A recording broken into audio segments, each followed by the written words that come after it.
Le grandi bagnanti è il dipinto più grande mai creato da Cézanne e una delle opere culminanti della sua carriera.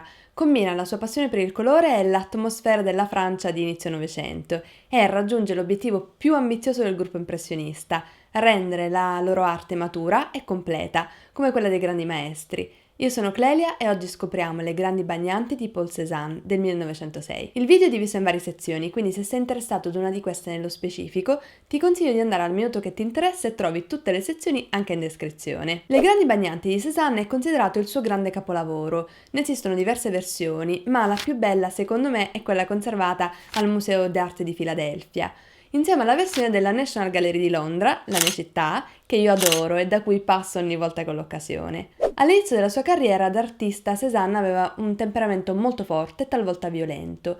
Molte delle sue prime opere infatti includono temi di sofferenza o di violenza. Qualcosa però cambia intorno al 1870, quando comincia a subire l'influenza artistica dell'impressionismo.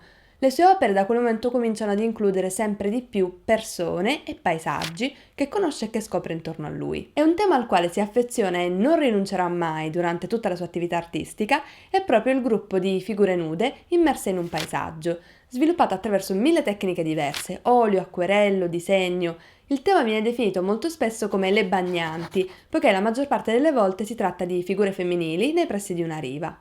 Inizialmente le figure di donna nelle opere sono leggermente erotiche, successivamente diventano quasi un esercizio di stile e la maggior parte di questi lavori è di piccole dimensioni, tranne quelli dell'ultimo decennio della sua vita. Tre sono i principali dipinti delle grandi bagnanti di Cézanne di grandi dimensioni, quello a Filadelfia e poi uno in Pennsylvania e quello qui a Londra. Cézanne inizia queste ultime due versioni già nel 1895, ma come spesso accade con le sue opere ci torna e ci ritorna fino al 1906, anno della sua morte.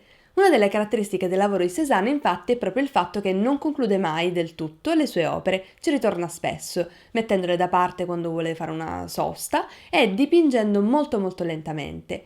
Le grandi bagnanti di Filadelfia si pensa sia un'eccezione e potrebbe essere stato interamente realizzato nel 1906, rimanendo però forse anche incompiuto. Delle tre versioni questa è la più grande, ma anche quella dall'atmosfera più serena.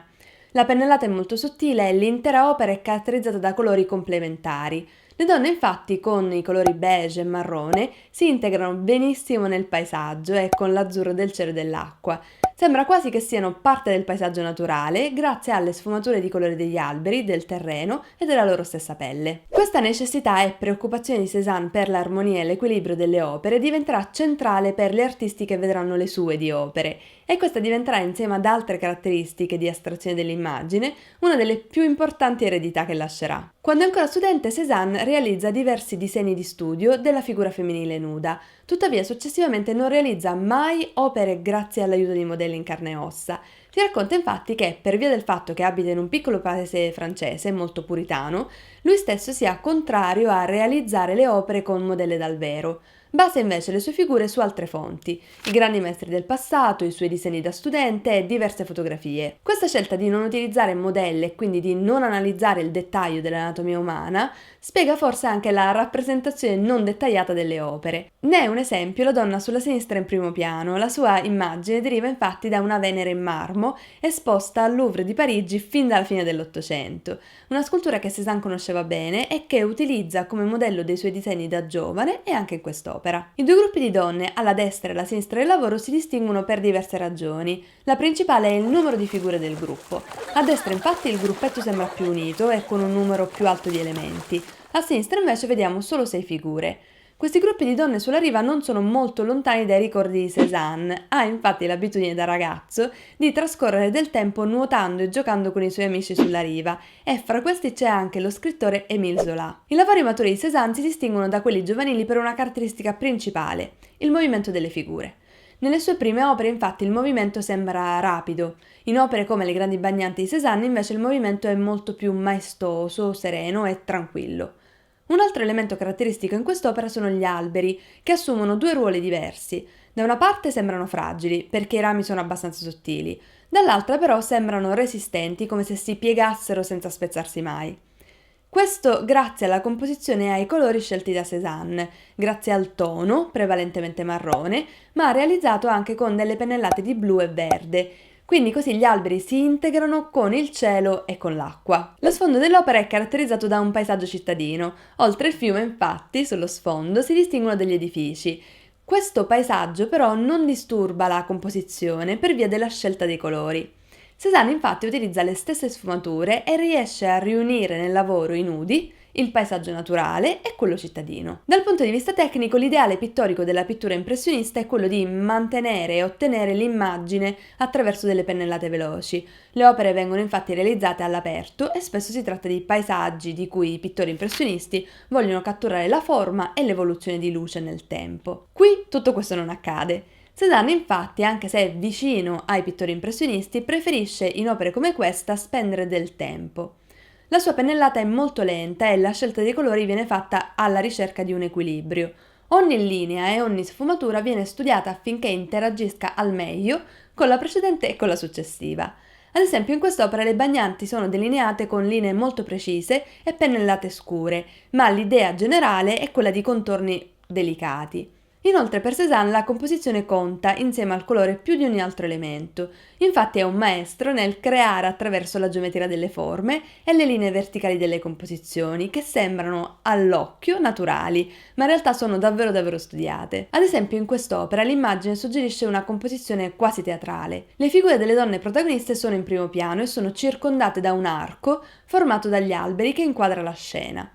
Una grande curva che si integra con le curve dei loro corpi. Questo grande arco dà alla composizione una sensazione di serenità.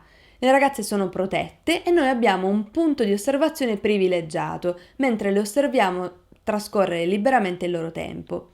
Il punto di fuga infine è sul paesaggio di fondo oltre la riva, che si integra, come abbiamo detto prima, naturalmente, grazie ai colori nella composizione generale. Se sei arrivato fin qui, benvenuto nell'Arte Club, per tutti gli appassionati d'arte che hanno voglia di scoprire qualcosa in più sull'opera o l'artista del giorno.